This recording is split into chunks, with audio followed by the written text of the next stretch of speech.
Makalipas ang ilang nangyari ay hindi ko na nakita ang lalaki. Biruin mo, nakipag one night stand ako. Sa kabilang banda naman ay panay ang text sa akin ng ex kong si Carlos dahil gusto niyang makipagbalikan. Handa raw siyang gawin ang lahat. Gusto niyang magpaliwanag pero hindi ko pinansin iyon. Bagkos, ang palagi kong naiisip ay ang nangyari sa amin ng naka one night stand ko.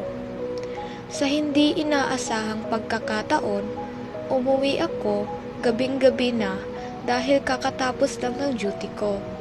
Kakapasok ko pa nga lang sa loob ay may kumatok na agad. Tamad na binuksan ko ang pinto. Ang bumungad roon ay ang lalaking naka one night stand ko at may pang-akit na ngiti sa kanyang labi. Hindi ko alam ano ang dapat iasal ko ng oras na iyon. Nabalot ako ng kahihiyan. Miss Vivian, isasauli ko lang ang ID mo.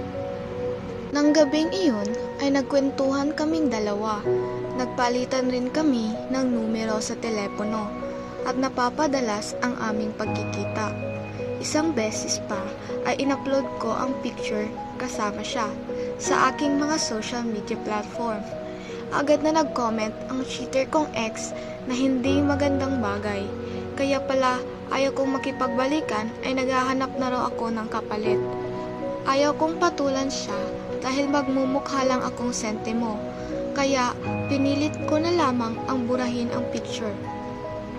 Nahulog na talaga ang loob ko kay Marcos, ang lalaking naka one night stand ko. Base sa kanyang ipinapakita ay mukhang may gusto rin siya sa akin. Pero, syempre, ayokong umasa. Natural naman sigurong maglambingan kahit walang label. Miss Renly, ibinigay niya sa akin ang susi ng bahay niya. Pwede daw akong pumunta roon kahit kailan ko gusto. Bagay na hindi ginagawa ni Carlos para sa akin. Nag-text siya na wala raw siya sa apartment. Nasa trabaho daw siya at busy siya ngayong araw. Siyempre, mabilis akong pumunta ng apartment niya para ipagluto ito. Pero isang gays party ang nadatnan ko. Hubot-hubad ng mga lalaki. Tanaw kong andoon si Marcos sa dulo ng sofa. Pero walang mga babae rito. Isa lang ang sumagi sa isip ko. Hindi lalaki si Marcos. Pero paano na tong bata sa sinapupunan ko? Nang makita niya ako, ay agad niyang pinaalis ang mga tao sa bahay at inilak ang pinto. Tahimik na naglilinis. At nandoon naman ako sa isang sulok na humihikbi, hindi matanggap ang aking nalaman. Nang matapos siya sa ginawa niya, ay marhan niya akong kinausap. Inamin niya ang totoo, hindi siya lalaki. Lumakas ang pag-iyak ko noon. Bigla-bigla akong naging emosyonal. Ibig ba sabihin nito, Marcos, walang ama ang anak sa tiyan ko? Nagulat siya sa sinabi ko. Bata, buntis ka, Vivian? Tumango ako bilang tugon. Magiging ama ako? Magiging ama na ako? Pasigaw niyang saad. Hindi ako umimik.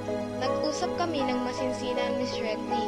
Ipinangako niya sa akin, magpapakalalaki siya at magiging mabuting ama para sa anak namin. Iiwasan niya raw ang hindi magandang bisyo. Huwag lang daw namin siyang iwan na anak niya. Balitaan ko na lang kayo, Miss Renly, sa pangalawang yugto ng buhay ko. Maraming salamat sa oras at inyong pakikinig, lalo na sa taga-subaybay ng channel mong ito. Muli, ito si Vivian, lubos na nagpapasalamat.